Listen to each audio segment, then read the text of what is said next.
Hello children, welcome back. Today we will be learning part 3 of the chapter Life in a Forest. In this part we will be covering the topics what is deforestation, the effect of deforestation on the life of the tribals, the protection of the forest, and we will know about how to save trees and the wildlife. Let us begin the chapter with a fact.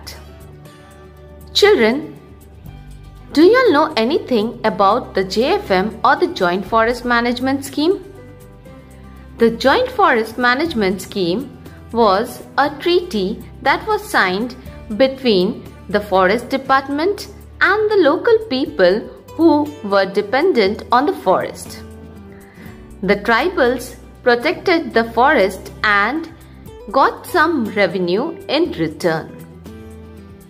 Let us now understand about deforestation and the effect of deforestation on the life of the tribals.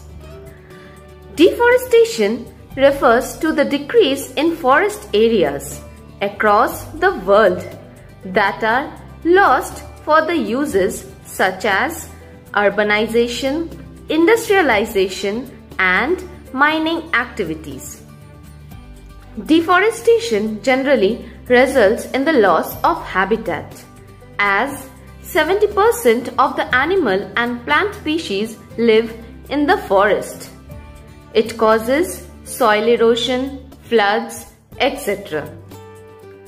Deforestation also affects the tribals, as these people live in these forests to sustain their way of life.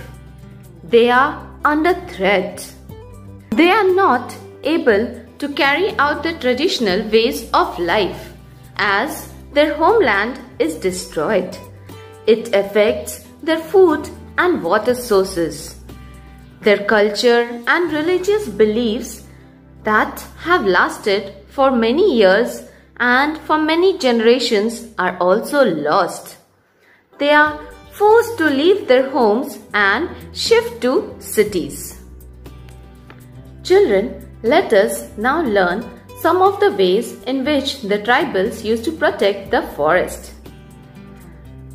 The tribals observe certain practices to protect the forest, as it is very necessary for their survival. Maintaining sacred groves. First, let us understand what are sacred groves. There are some patches of land in the forest where the trees are on the verge of extinction. Felling down the trees are not allowed in those areas and are worshipped as sacred groves.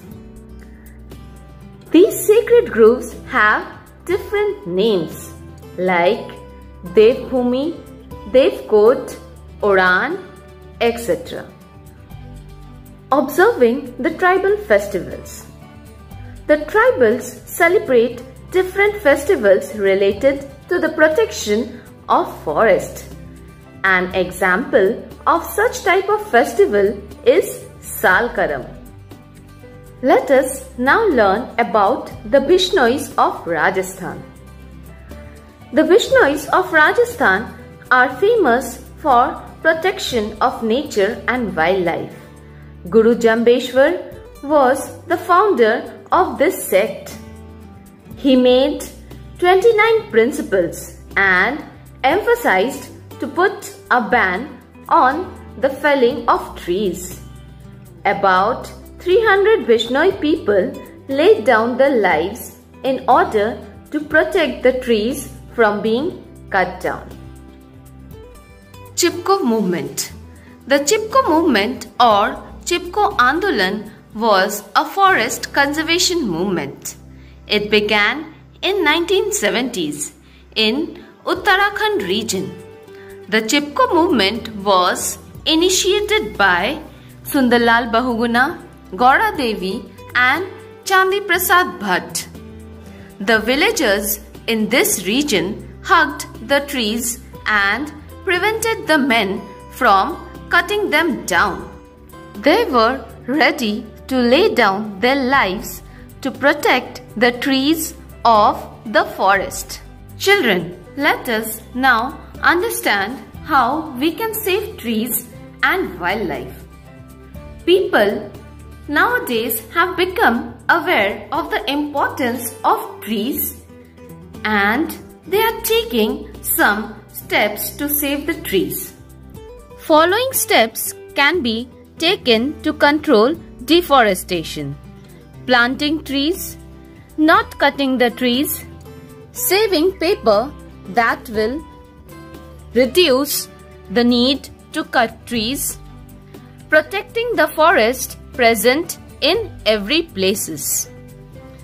Conversion of forest into national park and wildlife sanctuaries will protect the forest and save the wildlife.